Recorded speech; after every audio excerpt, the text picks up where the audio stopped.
পুরোদমে চলছে ইসরায়েল এবং ফিলিস্তিন যুদ্ধ। জানিয়ে দিব আমাদের হাতে থাকা সর্বশেষ আন্তর্জাতিক সংবাদ। ইসরায়েলি বোমায় ক্ষত বিক্ষত সাদা কাপড়ে মোড়ানো ফিলিস্তিনি শিশুর ছবি ও আত্মচিৎকারেও কি জাগবে না বিশ্ববিবেক? মানবিক বিপর্যয়, মানবাধিকার ও নীতি নির্ধারিত হবে ধর্ম বর্ণের অবতরণে। তাহলে কি সত্যি জীবন ফিলিস্তিনিদের জন্য নয়? এ নিয়ে জানিয়ে দিব এক বিস্তারিত প্রতিবেদন।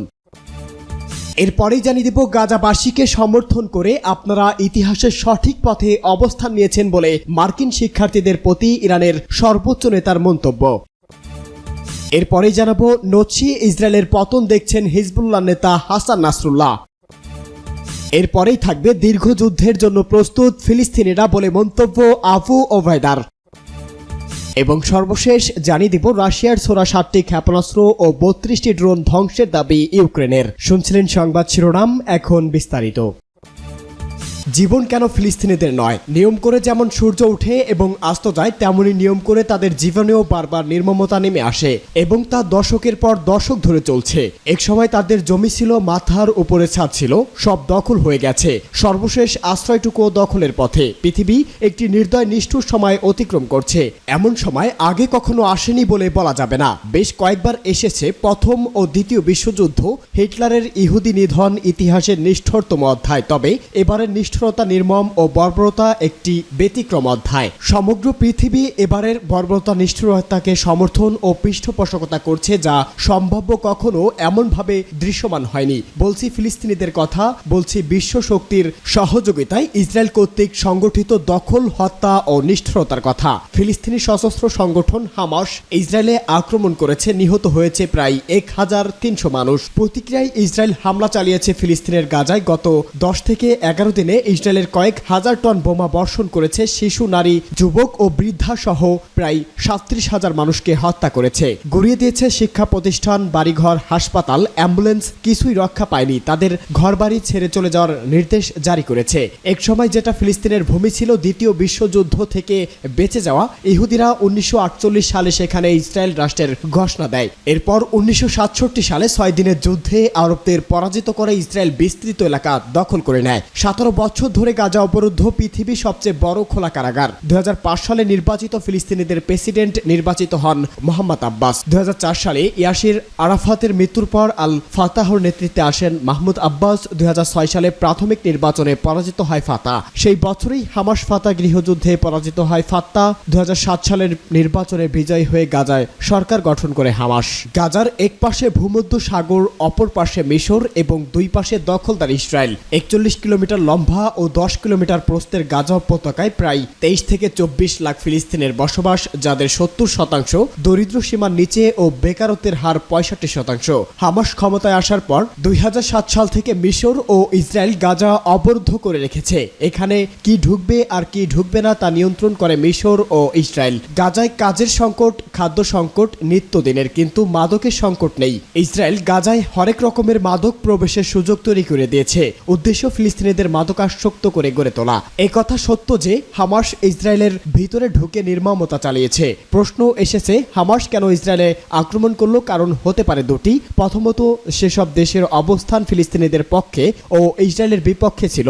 তারা ক্রমেই ইসরায়েলের সঙ্গে বন্ধুত্ব বা সম্পর্ক স্বাভাবিক করছে, বিশেষ করে আরব বিশ্ব, সৌদি আরব যার নেতৃত্বে। ফিলিস্তিনিরা বা হামাস মনে করছে তাদের স্বার্থ এখন আর কেউ দেখছে না। হামাস ইসরায়েলে হামলা করে বুঝিয়ে দিল যে ফিলিস্তিনিদের বাদ দিয়ে কোনো শান্তি প্রতিক্রিয়া এগিয়ে নেওয়া সম্ভব নয়। দ্বিতীয়ত, ইসরায়েল প্রতিদিনই একটু একটু করে ফিলিস্তিনিদের জায়গা দখল করে ইহুদি বসতি স্থাপন করছে, ফিলিস্তিনিদের নিপীড়ন করে হত্যা করছে। ইসরায়েল সরকার তার নাগরিকদের নিশ্চয়তা দিয়েছে যে যা কিছুই ঘটুক না কেন তারা নিরাপদ। হামাস আক্রমণ করে বোঝাতে চাইল ইসরায়েলি জনগণও নিরাপদ নয়। হামাসের আক্রমণ নিয়ে ব্যাখ্যা বা বিশ্লেষণ চলছে।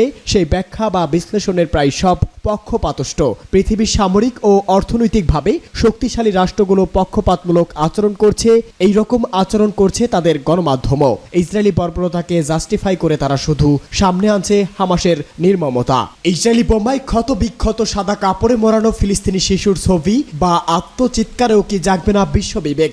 মানবিক বিপর্যয়, মানবাধিকার ও নির্ধারিত হবে ধর্মবর্ণের অপরণে। সত্য কি জীবন ফিলিস্তিনিদের নয়?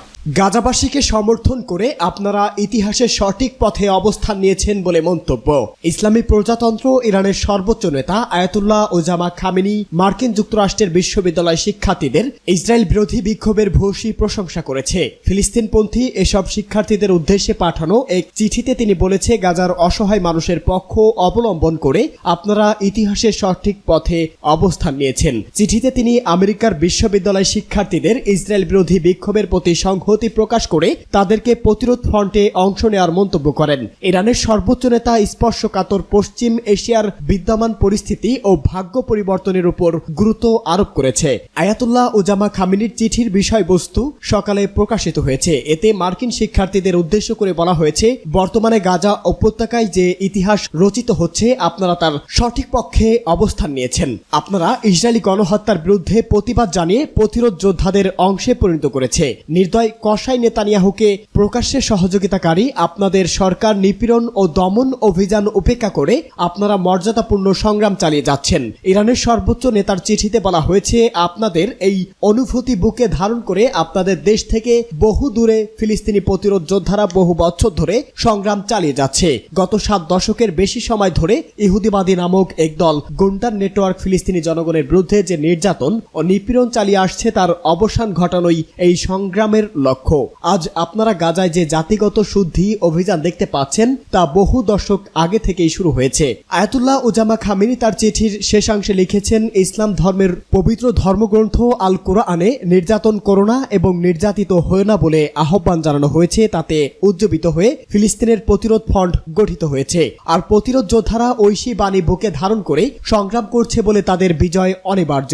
এ সময় ইরানের সর্বোচ্চ নেতা মার্কিন বিশ্ববিদ্যালয় শিক্ষার্থীদের পবিত্র কোরআনের সঙ্গে পরিচিত হওয়ার আহ্বান জানিয়ে তার চিঠি শেষ করেছেন। লেবাননের হিজবুল্লাহ প্রতিরোধ আন্দোলনের নেতা হাসান নাসরুল্লাহ ইসরায়েলকে নচ্ছিদের সঙ্গে তুলনা করেছে। সেই সঙ্গে গাজার নৃশংসতার বিষয়ে ক্রমবর্ধমান ক্ষোভের কারণে ইসরায়েলি শাসনের পতনের আশঙ্কা করেছেন তিনি। সৈয়দ হাসান নাসরুল্লাহ দ্বিতীয় বিশ্বযুদ্ধের সময় জার্মানি নচ্ছিদের সঙ্গে ইসরায়েলি শাসনের তুলনা করে বলেছেন, গাজা ইস্যুতে ক্রমবর্ধমান জনবিক্ষোভের কারণ তাদের টেকার সম্ভাবনা কম। ইরানি সংবাদ মাধ্যম তাসনিম নিউজ এজেন্সি জানিয়েছে, টেলিভিশনে সম্প্রসারিত বক্তৃতায় এসব কথা বলেছে হাসান নাসরুল্লাহ। তিনি বলেছেন, আমি এই অঞ্চলে এই নচ্ছি শাসনের কোনো ভবিষ্যৎ দেখছি না। নাসরুল্লাহ বলেন, সর্বশেষ গাজায় রাফা শহরে শরণার্থীদের তাঁবুতে ইসরায়েলের নির্মম বোমাবর্ষণ কেবল একটি পতন এবং বিচ্ছিন্নতাকে ত্বরান্বিত করবে। তিনি বলেন, এই হামলা প্রমাণ করে যে ইসরায়েলিরা নচ্ছিদের চেয়েও খারাপ, যারা ইউরোপ জুড়ে জঘন্য অপরাধ করেছে।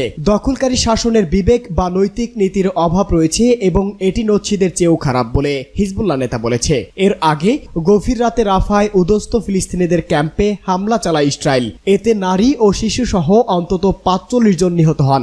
দীর্ঘ যুদ্ধের প্রস্তুতি নিয়ে যা জানালো আবু ওবায়দা। ফিলিস্তিনিরা দীর্ঘ যুদ্ধের জন্য প্রস্তুত জানিয়ে হামাসের সামরিক শাখা ইয়াজদিন আল কাসাম ব্রিগেড বলেছে, তারা দক্ষিণ গাজা, রাফা এবং অন্যত্র দখলদার সেনাদের বিরুদ্ধে যুদ্ধ চালিয়ে যাবে। কাসাম ব্রিগেডের মুখপাত্র আবু ওবায়দা বলেছেন, আমাদের জনগণের বিরুদ্ধে চলমান ও আগ্রাসন বন্ধ করার পূর্ণ আকাঙ্ক্ষা সত্ত্বেও আমরা শত্রুর বিরুদ্ধে দীর্ঘস্থায়ী যুদ্ধের জন্য প্রস্তুত। আমরা শত্রুদের এমন একটি জলাভূমিতে টেনে নিয়ে যাচ্ছি যেখানে তারা সৈন্যদের মৃত্যু এবং আটক হওয়া ছাড়া আর কিছুই পারবে না। এই মুখপাত্র আরো বলেছেন, এর কারণ আমরা এই জমি, মানুষ এবং এর আসল মালিক। এই ভিডিও বার্তায় এসব কথা বলেন আবু ওবায়দা। খবর ইরানের প্রেস টিভি ও কাতার ভিত্তিক সংবাদ মাধ্যম আল জাজিরার। আবু ওবায়দা এমন সময় মন্তব্য করলেন যখন উত্তর গাজার জাবালিয়া শহর সহ একাধিক এলাকায় দখলদার বাহিনীর সাথে হামাস যোদ্ধাদের তুমুল সংঘর্ষ চলছে। এদিকে গেল 10 দিনে ফিলিস্তিনি যোদ্ধারা শতাধিক ইসরায়েলি সামরিক যানে হামলা চালিয়েছে, যার মধ্যে ট্যাঙ্ক, সাজোয়া যান এবং বুলডোজার রয়েছে।